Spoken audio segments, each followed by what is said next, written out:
बॉलीवुड में कदम रखने वाले वो फनकार जिनका कोई फिल्मी पस मंजर नहीं था और ना उनका ताल्लुक किसी बाअसर घराने से था, इन्हें अपना मकाम हासिल करने के लिए कड़ी जद्दोजहद से गुजरना पड़ा और कड़वी कसीली बातें भी बर्दाश्त करनी पड़ी। लेकिन इन तमाम तल्ख रवैयों के बावजूद भी इन फनकारों ने परवाह नहीं की और आगे जाकर अपना मकाम बनाया। फिल्म साजों ने जिन अदाकारों को बदसूरत और फिल्मों के लिए मिसफिट कहा, इन्होंने आगे जाकर बॉलीवुड में मिसालें कायम की। इन अदाकारों में शाहरुख खान से लेकर अनुष्का शर्मा तक, रणवीर सिंह से लेकर विद्या बालन तक शामिल हैं, जिनकी आज एक जमाना मदा सराय करता है। अनुष्का शर्मा इस अदाकारा ने बॉलीवुड में बहुत जल्द अपनी पहचान बनाई। अपनी पहली ही फिल्म रब ने बना दी जोड़ी में शाहरुख खान के साथ काम करके जल्द ही मकबूल हो गईं। ताहम अनुष्का शर्मा का कहना था कि ये सब आसान नहीं था इतना।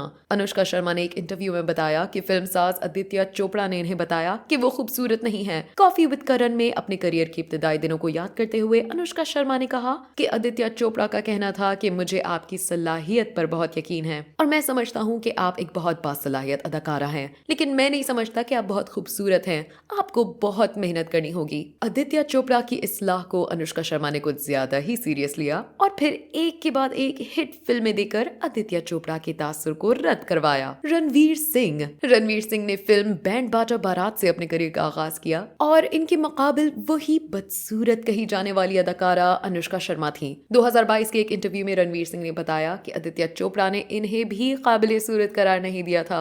इनका कहना था कि मैं सोचता था कि मैं खूबसूरत हूँ, लेकिन फिर आदि सर ने मेरे करियर के आगाज में मुझे हकीकत का आईना दिखाया। वो कहने लगे, तुम खूबसूरत हो लेकिन रिवायती अंदाज में नहीं, तुम ऋतिक रोशन नहीं हो, तो बेहतर है कि तुम अपनी अदाकारी पे काम करो। रणवीर सिंह ने भी आदित्य चोपड़ा के इस मशवरे पर संजीदगी से अमल किया और फिर अपने आप को इतना ग्रूम किया कि आज वो हिंदी फिल्मों की जरूरत बन चुके हैं। शाहरुख खान, बॉलीवुड किंग खान ने कड़ी जद्दोजहद के बाद मौजूदा मकाम हासिल किया है। इनका करियर 3 दहाइयों पर मुहित है। वो एक ट्रेंड सेटर के तौर पर जाने जाते हैं। किसी फिल्मी बैकग्राउंड के बगैर इन्होंने फिल्मों में अपने नाम का सिक्का जमाया। इन्होंने एक बार इंकशाफ किया कि एक डायरेक्टर ने इन्हें आम और बदसूरत कहा था। शाहरुख खान का कहना था कि एक डायरेक्टर ने मुझसे कहा, तुम बहुत आम और बदसूरत नजर आते हो। इन्होंने ये बात मेरे मुंह पर कही। शाहरुख खान ने इस डायरेक्टर का नाम तो नहीं बताया, लेकिन हो सकता है कि वो आदित्य चोपड़ा ही हो, क्योंकि शाहरुख खान ने इनकी कई फिल्मों में काम किया है। विद्या बालन, इस अदाकारा का शुमार उन अदाकारों में होता है जिन्होंने टीवी से अपने करियर का आगाज किया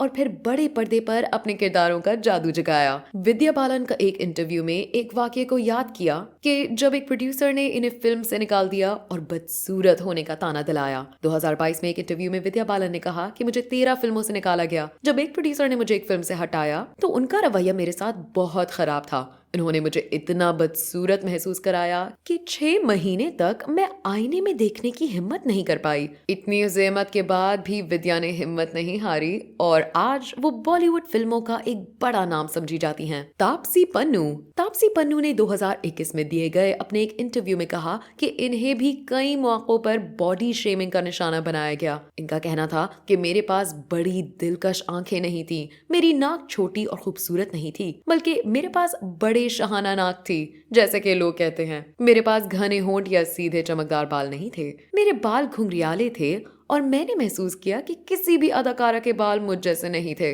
ऋचा चड्ढा, 2019 में एक इंटरव्यू में ऋचा चड्ढा ने कहा कि इन्हें करियर के इब्तिदाई दिनों में बदसूरत कहा गया। इनका कहना था कि मैं अपनी नाकदीन के साथ बहुत अच्छे ताल्लुकात रखती हूँ, क्योंकि वो मेरे बारे में जैसा लिखते हैं ये इनकी मर्जी है। ऋचा का कहना था कि शुरू के दिनों में प्रेस ने मुझे बदसूरत कहा। एक आर्टिकल था जिसके अनुमान था ऋचा चड्ढा की 10 वो बातें जो लोगों को पसंद नहीं आती। इस आर्टिकल में मुझे बदसूरत साबित किया गया। राजकुमार राव ने एक बार कहा कि इन्हें शक्ल और सूरत की वजह से मरकजी किरदार नहीं दिए जाते थे। 2022 में इंडिया टुडे को दिए गए इंटरव्यू में इन्होंने कहा कि ऐसा वक्त था जब मुझे हीरो के किरदार के लिए ऑडिशन देने का मौका नहीं मिलता था, मुझे साइड रोल के लिए ऑडिशन देने को कहा जाता था।